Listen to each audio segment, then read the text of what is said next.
Here you go. Here's your treat. Yes, you deserve it. What is up, everybody? And welcome back to the Crypto Sherpa channel, where I read you those crypto news articles so you can stay informed and know what's happening in the crypto space.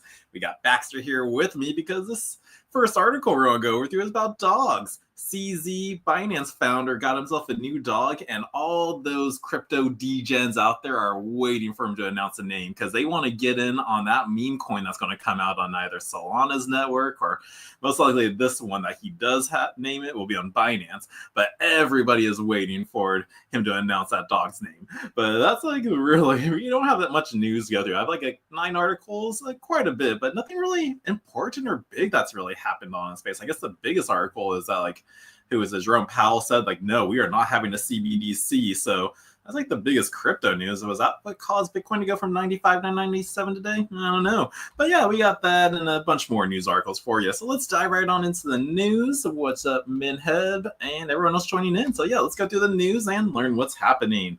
So here we go. First up, Binance founder CZ announces he has a new dog, and everyone is waiting for him to announce his name to launch a meme coin. Here are the details. So yeah, we all know CZ, the old Binance CEO, really turned himself in and had a little small sentence, but he's out, he's still in it, and yeah. But Changpeng Zhao, the founder of Binance, the world's largest cryptocurrency exchange, shared his statement that he has a dog. Thereupon, a wave of excitement started in the cryptocurrency market because, especially in the case of Elon Musk, meme coins related to the pets of influential figures in the cryptocurrency market are launched, and sometimes these cryptocurrencies can reach market values of hundreds of millions of dollars.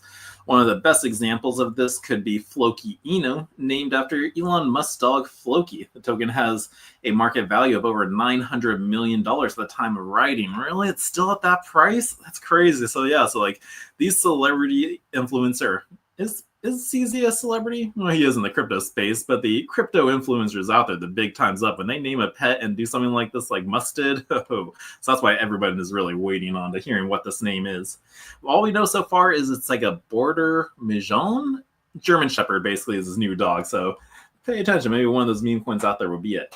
But on the other hand, CZ stated that after announcing that he had a dog, he was surprised when many people asked him for the name and photo of the dog.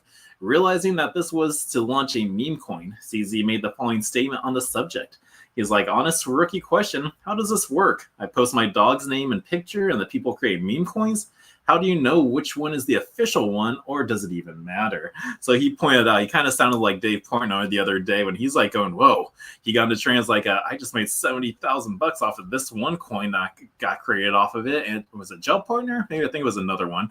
But it was just these guys are going, is this really how this market works? So he's kind of confused about that too. But it's not unlikely that CZ will introduce a meme coin called TST a short while ago, and that he will introduce another meme coin after this token is listed on Binance. The Binance founder seems to have left the door open for this with his latest statement. It is useful to follow CZ's subsequent statements in terms of the possible meme coin launch, and he did address that tweet. So here's his Twitter account, X page. Here's that post of the honest newbie questions. And then he said, well, I got the answers now. Pretty interesting how things work. We'll mull it over for a day or so. And as usual, for big decisions, respect his privacy or dox the dog for the cause.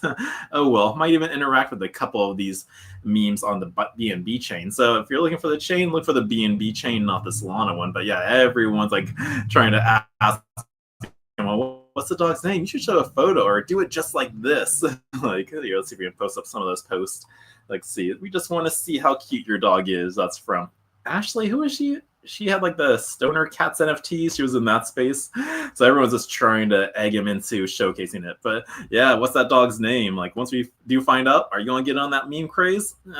Who knows? Maybe I'll dabble if I can find it early enough, but if it's already pumped, I'm not touching it. That's just me. But that's Binance got a new dog. Let's continue on with the news. What else is going on? Like I said, U.S. will not have a CBDC, centralized bank digital currency, because the Fed chair says he will not launch a digital dollar, so he is not for it. Jerome Powell, who has served as chair of the Federal Reserve since 2018, made a guarantee to lawmakers in the Senate regarding a U.S. central bank digital currency. So what did he say? Let's find out. Federal Reserve Chair Jerome Powell told U.S. lawmakers in the Senate that the department would not issue a central bank digital currency, otherwise known as CBDC, while he was chair. Speaking at a February 11th Senate Banking Committee meeting, Powell responded to questions from Ohio Senator Bernie Moreno, whose 2024 election may have been influenced by ads funded by crypto-backed Political Action Committee. The Fed chair confirmed that the department would never issue a CBDC while he was in charge. Now, his term is scheduled to end in May 2026. That means we might get one then afterwards. I still don't think so. We really do not want a CBDC out there. Let's just use Bitcoin and maybe some other coins out there, but Bitcoin, this is a focus on that. But the Senate hearing focused on a semi-annual monetary policy report to Congress, including Powell saying that the Fed would take a fresh look at debanking policies in response to questions from Senators Tim Scott and Cynthia Lummis. Now, the committee met on February 5th to discuss claims government entities pressured some financial institutions into halting services to crypto firms. And yeah, so they really address all that. But Powell doesn't seem to have ever made such an explicit guarantee to U.S. lawmakers that the Fed would not issue a CBDC. In March 2024 Senate Banking Committee hearing under a Democratic-controlled chamber, the Fed chair said that the U.S. was nowhere near recommending or let alone adopting a central bank digital currency in any way or form. Now, has there been any other crypto-related priorities in the Republican-controlled government? Well, Republican lawmakers in the House of Representatives, Senate, and the White House seem to have made preventing the release of a U.S. dollar pegged to CBDC a policy priority, as the party holds a trifecta in the government. President Donald Trump issued an executive order on January 23rd prohibiting the establishment, issuance, circulation, and use of digital dollars. Now, though many legal experts have questioned his authority, we'll see. Now, an anti-CBDC bill was introduced by Representative Tom Emmer and passed the House largely along partisan lines in May 2024 and was referred to the Senate Banking Committee. Now, it's unclear whether the chamber will vote on the legislation in the 119th session of Congress, but we are just going to have to wait and find out. But yeah, Jerome Powell was just clear that, yep, no CBDC, we don't want it. And again, we really don't want to give the banks that much control. So yeah, nope, no CBDC, because if they can just go in there, freeze your transactions, freeze your coins, that's not what we wanted crypto for. We want so they had less control of our money. So yeah, so that's the CBDC news in America. What else do we have for you? Looks like Ondo Finance confirms its partnership with Trump's World Liberty Finance after yesterday's glitch. So it looks like the company had a little bit of a glitch. I got to zoom out a bit because I'm getting only half of this article. Here we go. So yeah, let's hear a little bit more about this. So it is now official. Ondo Finance has formally announced a partnership with World Liberty Financial, a Web3 platform backed by the Trump family, on its social media account. The goal is to promote the adoption of tokenized real-world assets. Now, in the new post, the organization wrote, "We are excited to announce a strategic collaboration with World Liberty Fi to advance the adoption of tokenized real estate or real-world assets and bring traditional finance on-chain." Now, here is the tweet by Ondo Finance. We're excited to announce the partnership, and WLFI is exploring integration on Ondo's tokenized system. Now, I guess there also was a glitch. Let's see if we can continue on and find about that. The post affirmed that the WLFI is looking into adding Ondo's tokenized assets to the WLFI network as treasury reserve assets. Now, those include US dollar yield token and short-term US government treasuries. Now, Ondo has further explained that WLFI also wants to add USDY, OUSG, and tokenized securities from Ondo's upcoming global markets to the World Liberty Financial platform. Now, these will only be offered to non-US citizens outside of the US to extend that is legally allowed. Now, according to the company, it will also make it easier for eligible users to borrow, lend, and trade on margin. Now, World Liberty Finance users who meet the requirements will be able to use Ondo's global market coins, and it will give them access to thousands of real-world assets that are fully on-chain. Now, eventually, I believe World Liberty Finance will be rolled out to the public. I remember when we first heard about it, I did the KYC, I got pre-set up, but then it was once they finally released it, they said it's only for accredited investors. So you got to prove that you make $200,000 a year to even gain access to it. So I kind of got halted on that, and now I just got to wait for the public access. But it looks like Ondo is going to be partnering with them. So eventually, again, everyone will be able to start using World Liberty. But both parties have acknowledged this partnership. Donald Trump Jr.'s Web3 ambassador at World Liberty Finance said, "Our collaboration with Ondo Finance marks a significant step forward in aligning traditional financial systems with blockchain innovation." He added, "By integrating Ondo's tokenized assets, we're providing our network with access to traditional financial assets and new yield opportunities." Now, is this how Trump plans to establish a strategic reserve? Well, I'm still thinking or hearing that he's actually holding off on the reserve for the states to get in. Like in the last video I did, we talked about how we had two more states, Maryland or Kentucky and Maryland. It was two other ones, but we have 21 states pushing for it. He's allowing the states to grab some Bitcoin before they go on a statewide reserve. So that's what I'm thinking is going on, taking place. I think he will fulfill that promise. But the co-founder of President Trump's DeFi project, World Liberty Financial, Chase Hero, said that the company plans to use the tokens brought to create a strategic reserve. However, Hero didn't say what the point of having a token backup for World Liberty would be. But since the president promised to make one while running for the office last year, the subject has been very popular. He signed an executive action last month that called for evaluating the creation of digital asset stockpile, and this has been met with questions of, is the POTUS forgetting all about the Bitcoin reserve, ? Well, the new move is now very suspicious. The two companies did a lot of business last week, and when Ondo Finance started Ondo Global Markets on February 5th, the goal was to give people on the blockchain access to US stocks, bonds, and exchange-traded funds. Ondo revealed on February 6th that the launch of Ondo Chain, a new Layer 1 blockchain that will make it faster to build institutional-grade financial markets on-chain. World Liberty Finance brought about $470,000 worth of Ondo Finance's native token on the day that the company launched its blockchain. Now, Nathan Allman, CEO of Ondo Finance, said that we are thrilled to work with World Liberty Finance to bring the benefits of tokenized real-world assets to their platform and users. Now, the collaboration highlights the growing demand for institutional-grade on-chain solutions that deliver stability, liquidity, and utility at a scale. Now, in addition, World Liberty Finance bought tens of millions of dollars worth of Ether, and this was done after the crypto markets crashed over the weekend when the US president temporarily put taxes on Mexico and Canada. Now, World Liberty has been advertised as a DeFi lending tool, but it hasn't been put into use yet. The project has been known to buy specific tokens so far. So that is a new partnership with World Liberty Finance and Ondo. So very, very nice. So I like to see this more progress further, see how it's going to roll out and lay out. But yeah, that was confirmed today. So awesome. Way to go, Trump's team and Ondo. Now let's continue on because, again, lots and lots of news. So next up, we have a Russian Bitcoin exchange founder is being released by the US for a prisoner swap. So let's see who we got out and who we actually released. So the US will release Russian Alexander Vinnik, who ran the BTC-E crypto exchange, in a prisoner swap after Moscow released an American. So this was a deal. So let's see what we got.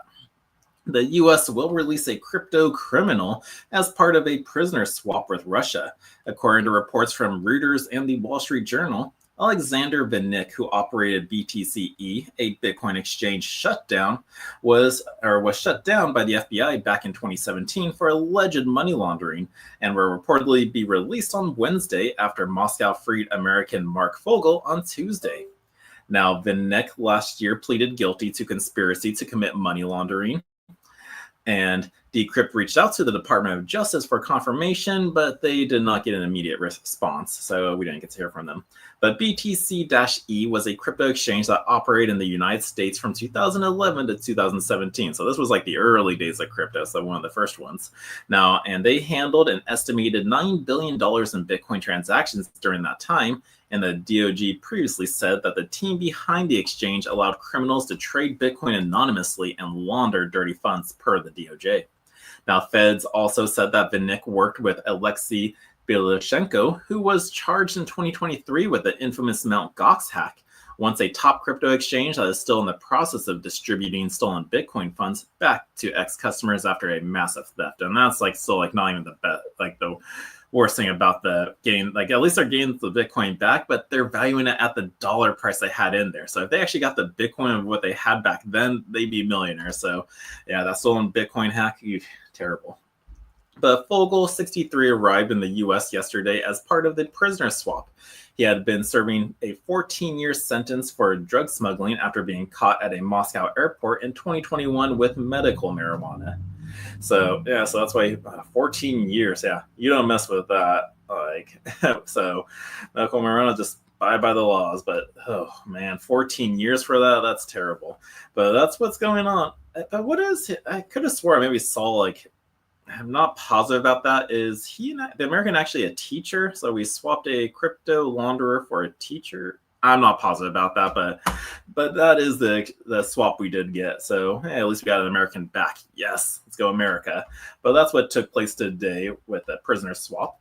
Now let's move on. What else do we have? Oh, bunch of TV news for those of you who like watching crypto TV and everything. Looks like there's a new series, a second season to it. In fact, like I didn't even know there was a first one, but crypto reality series Killer Whales returns with a $1.5 million prize for startups. The contestants will compete for a prize pool that includes $1.5 million in incubation fund and $100,000 accelerator package and an ongoing strategic support. So not bad for a contestant to go. Kind of sounds like it's a Shark Tank endeavor, and like people are bringing Web3 ideas, businesses. They probably have some rules to follow by, but it's a great way to get some fast startup funds right there. But let's go through this article, learn a little more about the show, and maybe where you can watch it. So Killer Whales, a Web3 business reality TV show, is set to return for its second season with even higher stakes for participants, aiming to attract hundreds of millions of viewers to the crypto industry. Now, season 2 of Killer Whales will be available to watch starting March 6 on X and Hello TV, while its global premiere on Amazon Prime, Apple TV, Tubi, and Google Play is set for April, according to an announcement shared with Cointelegraph. Now, contestants will compete for a prize pool that include a $1.5 million incubation fund, mentorship opportunities, and a $100,000 accelerator package provided by CoinMarketCap, which co-produced the show alongside Hello Labs and Altcoin Daily. Now, Hello Labs will also provide ongoing strategic support for the winning projects. So very nice. I did watch that trailer, and they did bring a bunch of I think I saw a couple of influencers I noticed. So they did bring on a couple more people, I guess, since the first season. But the first season of Killer Whales, Web3 business reality TV show, reportedly reached over 600 million viewers across 65 countries. Now, the second season of the show may bring more retail attention to the crypto industry, according to Sander Gorches, co-founder and CEO of Hello Labs. Now, they did say we're going to break down how blockchain projects operate and why blockchain technology has benefits to the users and companies building service models on top of it. This has resulted in a broad positive feedback from the retail audience, and our viewing numbers and reviews show that. Now, the second season made some significant changes in response to the audience feedback, including a broader set of whales and participants translating the culture of Web3, more tech-driven projects, and a grand prize of 1.5 million acceleration. Now, I wonder what that prize was beforehand. Now here, let's see if we can see anybody you may recognize here. Oh, that Asian guy. Oh, what's his name? I totally know him. Like, I don't watch him. And is that Wendy Wu? I cannot. Yeah, so they brought in a lot of influences here right now. But the new whale judges in season 2 include Mario Nafal, Anthony Scaramucci, dang, Yavina Broshavin, Ilya the producer, Gracie Shen, Wendy O. Yep, so Wendy O called it. Altcoin Daily, Rand Nooner, Jonathan Isaac, George Tung, and Mika Lazal, the third guy, and they will host the show. Now, the key benchmarks for crypto projects on Killer Whales. Competing projects will be judged based on a set of key data points, including their monthly active users, revenue per user, profitability, and return on advertising spend. However, judges will also focus on each project's tokenomics, Gorches said, adding that how their tokens are distributed, if there is a fair market in place, and how they will deeper integrate any token into their model. So looks like you'll actually be looking out for a solid project.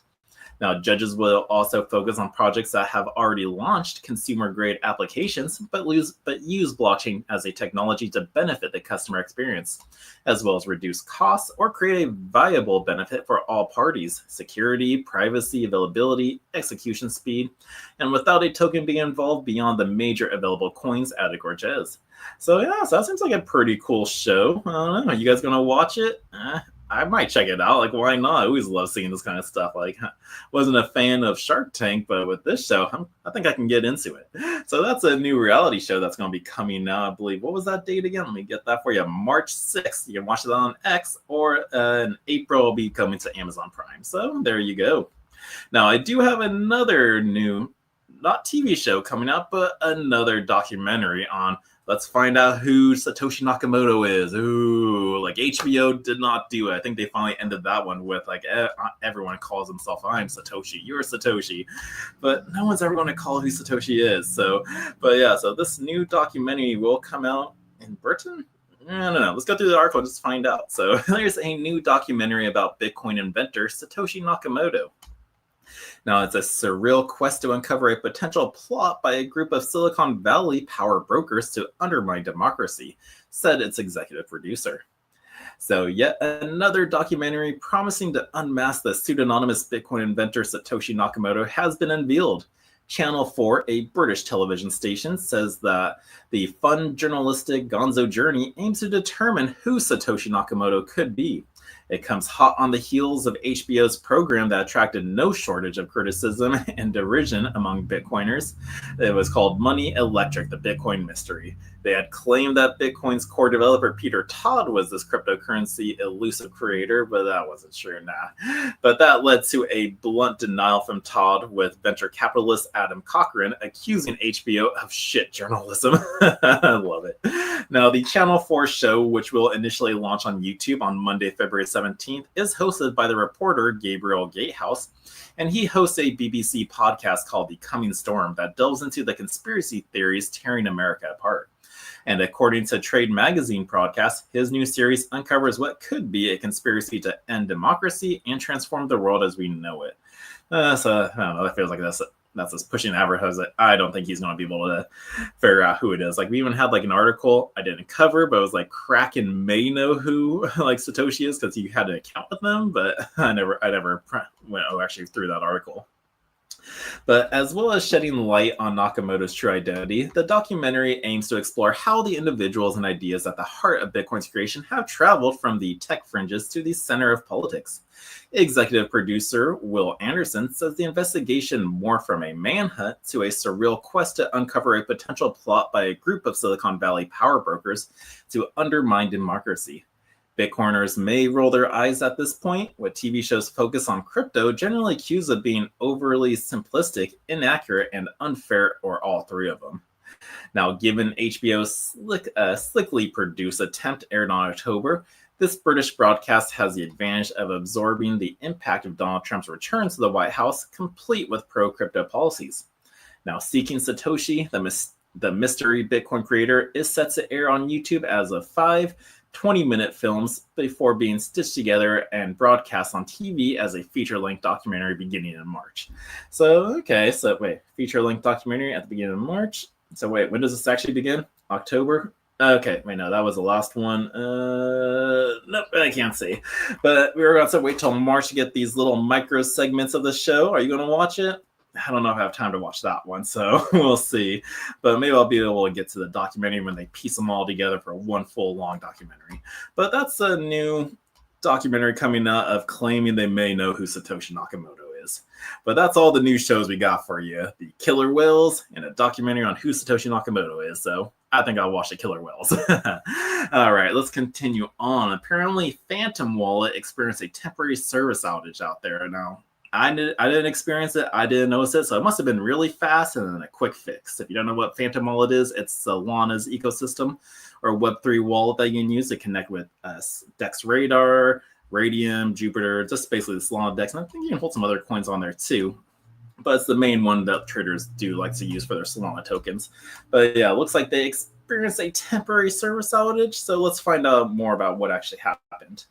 So the Phantom team acknowledged the temporary outage and asked the community for patience as developers worked on a fix. However, this issue was quickly resolved and the team provided an update confirming that all services were back online.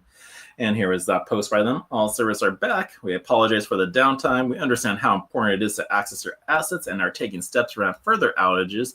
Phantom wrote, and of course it is very important we have access to our crypto. If your wallet's down and I need to make a trade that instant, I hoping the wallet works so I don't miss out on any gains. But yeah, so it's really important they did get this back up pretty fast. Now, while the team appears to have restored functionality swiftly, this marks the latest downtime for the popular wallet. In October 2023, the team behind the Web3 wallet reported an uptime incident that temporarily disrupted some services. The outage occurred during the airdrop of Grass, a Solana-based AI project, and at the time, Phantom advised its users included use of its decentralized applications in case they needed to handle urgent transactions. Now, in November 2024, Phantom suffered an update glitch that locked out several iOS users due to repeated resets. The bug prevented affected users from accessing their accounts. And earlier this month, Web3 security platform Scam Sniffer highlighting a phishing threat targeting Phantom web wallet users. According to the firm, scammers attempted to push fake pop-ups within the wallet to steal seed phrases. Phantom has since patched that vulnerability, so that's good to know. And although Phantom Wallet originally launched in 2021 with Solana support, it has since expanded to multiple blockchains. The wallet now supports Sui, Base, and Ethereum Layer 2 networks. It also recently introduced multi-currency support, allowing users to view balances in 16 different currencies. So very nice. That's a nice little update Phantom is. Yeah, the Phantom Wallet is a really kick-ass wallet out there. It's like MetaMask, but it kind of had a little bit more features to it. So I thought that was awesome. But yeah, so that's Phantom news for you. Just a little downtime, and it's back and working as good as ever. Now let's continue on. I believe I just got 2 more articles for you. Mainly, I think revolving around like maybe some type of scam or something happened. I know the last one involves Pi Network. But this next article is DeFi lending platform zkLend was drained of $9.5 million in an exploit. So, lending platform. Let's find out about this. The blockchain security firm Cyvers confirmed that the stolen funds were initially bridged to Ethereum and funneled through the privacy protocol Railgun. So, zkLend, a decentralized money lending platform on the StarkNet blockchain, has fallen victim to a major exploit with a hacker draining $9.5 million in crypto assets. Now, blockchain security firm Cyvers confirmed that the stolen funds were initially bridged to Ethereum and funneled through the privacy protocol Railgun. Now, the funds were then redirected to their original address due to the protocol's internal policies, Cyvers said on Monday. Now, following the incident, zkLend paused all withdrawals and advised users to hold off on depositing or repaying loans while they investigated the incident.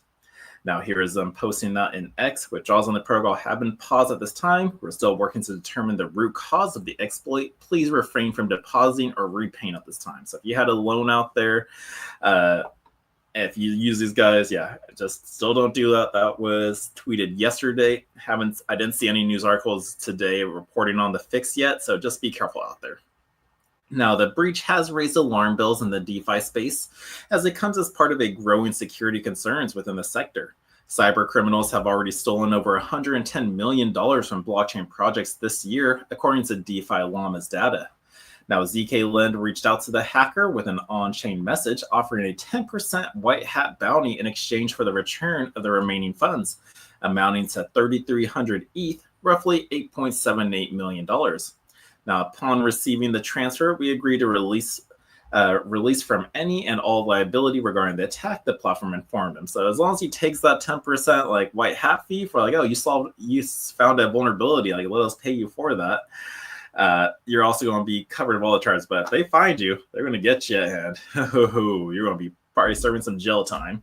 But zkLend set a strict deadline on February 14th for the hacker to comply, warning the legal action would be taken if the funds were not returned. Like I said, then here's that tweet to them. To the hacker, we understand that you are responsible for today's attack on zkLend.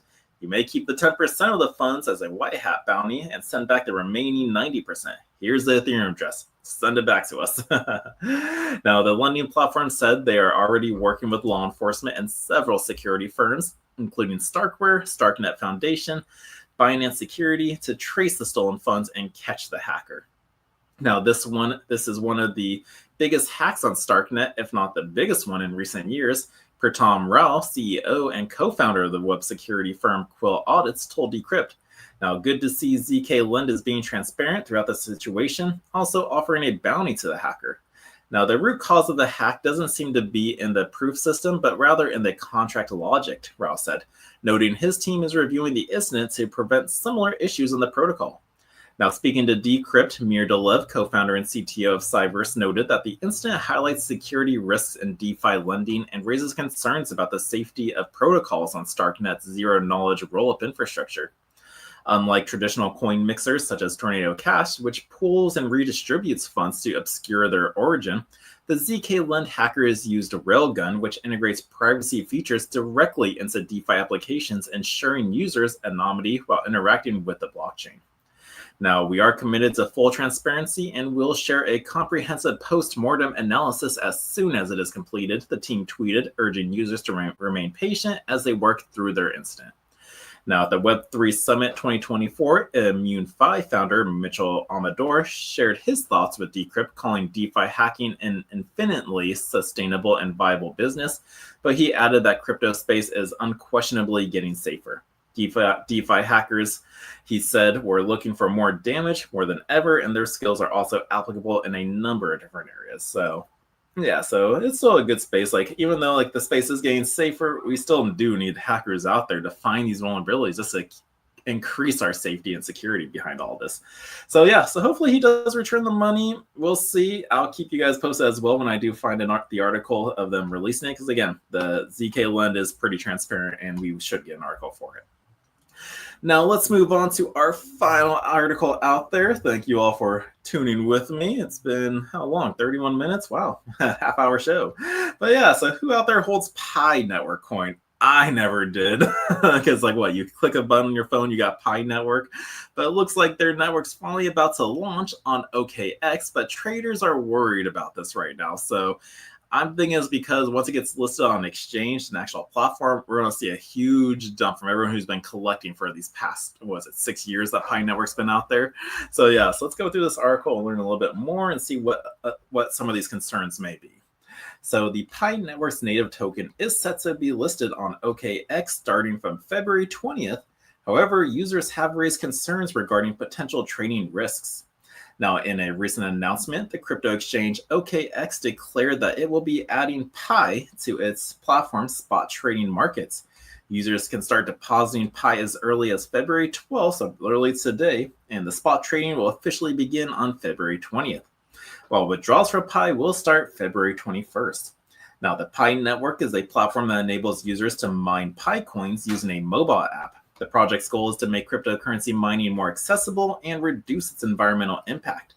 It claims to be a decentralized peer-to-peer ecosystem, which draws from a referral-driven growth model.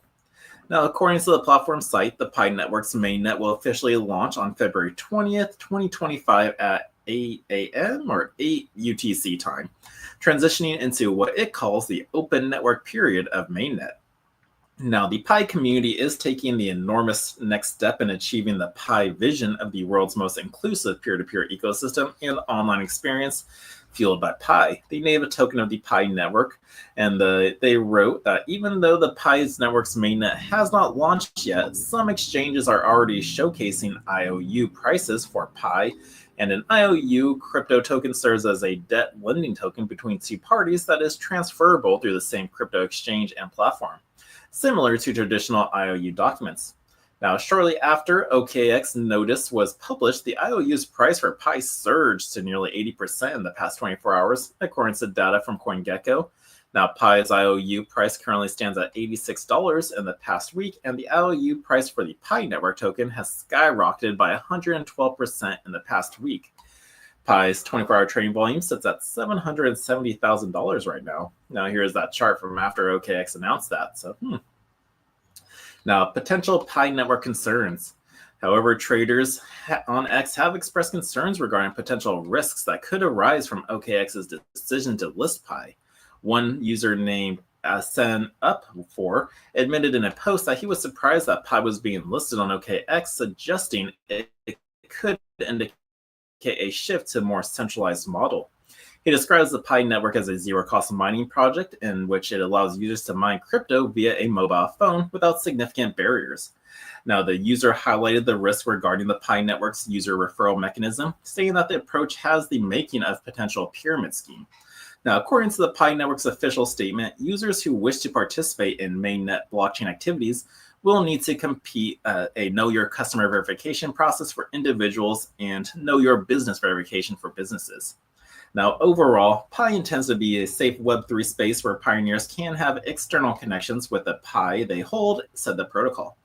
However, a SenUp4 claimed that the Chinese traders have faced difficulties in completing the KYC verification process due to limited slots or other systematic problems, even if users begin to verify the verification process now. They might not be approved in the time for the tokens listing. Oh, so sorry, China, or all the users of people, not China explicitly. But as previously reported by Crypto.news, the first grace period for a KYC verification was delayed from November 31st to December 31st, and then it was delayed again a second time in December 24 to January 31st, stating that millions of users had not migrated their tokens to mainnet yet. Furthermore, a SenUp4 noted that how the project has been in development for 6 years, which means a lot of its users migrate from Web 2 to Web 3's ecosystem, especially older users. Now, if you want to attract new OKX users, please act with caution. Don't defraud the elderly and their private keys, said the user. So yes, the Pi network is coming. It's coming to OKX. It's actually getting a mainnet, and people have been waiting so long. Because again, I remember just people always talking about. I think it was BitBoy who was actually first talking about the Pi network. That's what a lot of people heard. It's like, just go mine it, tap a button, boom, you're mining, you're securing the network. But everyone's like, going, eventually it's going to come to an exchange, a platform where you actually be able to cash it out, trade it, do whatnot. And looks like the wait's finally over, and it's coming. Now, what do I think it's going to happen to Pi? I think that coin's going to, once it gets released and traded, it's going to dump fast. Like, it's going to have a spike, but when we always see the releases of like new coins, like even though those coins been out for a while, people have been waiting to take a profit. So I feel like they will dump it the moment it comes out. Like, we'll see a pump and then a quick downwards. That's how I feel it's going to happen with Pi. But what do you think about it? Like, if you're in it, are you happy for this? Are you excited? Let me know your thoughts in the comments. But that is it. That's all the news I got for you today. Woo! Yay, we did it. Now let's take a look at the Fear and Greed Index. On Monday, people were fearful. We're in the 35 territory, but looking like it now, we are at 40. We are up. So people are getting neutral. They're feeling a little confident. Bitcoin's at $98,000. Yeah, we are back, baby. We are back. We are back. But yeah, so Bitcoin's making its way up 1.96% in the 24 hours. Ethereum's up 5%, not bad. And let's see, XRP's at $2.50, making its way back up there. Yeah, so alt season is hopefully just around the corner. Like, hopefully it's here. Like, February's always been good. Some people say when they look at the charts, February, we see one last little dip, because some people think Bitcoin's going to hit $82,000 before we have our next run up. I don't know. I think that 95 was our last little dip, and we're going to see Bitcoin go, ETH go, Solana, and then all the other altcoins, because this is the time. This is what we've all been waiting for. But thank you guys so much for tuning in. I'm saying I got 71 people viewing, so thank you all for tuning in. I love you. Don't forget to like and subscribe and share this with your friends. I'm going to be putting in a few moments some timestamps for each of these news articles in the description box down below. So if you want to go back to it, you can just click on that. It'll take you straight to the video. So thank you guys for tuning in, and I will see you again soon.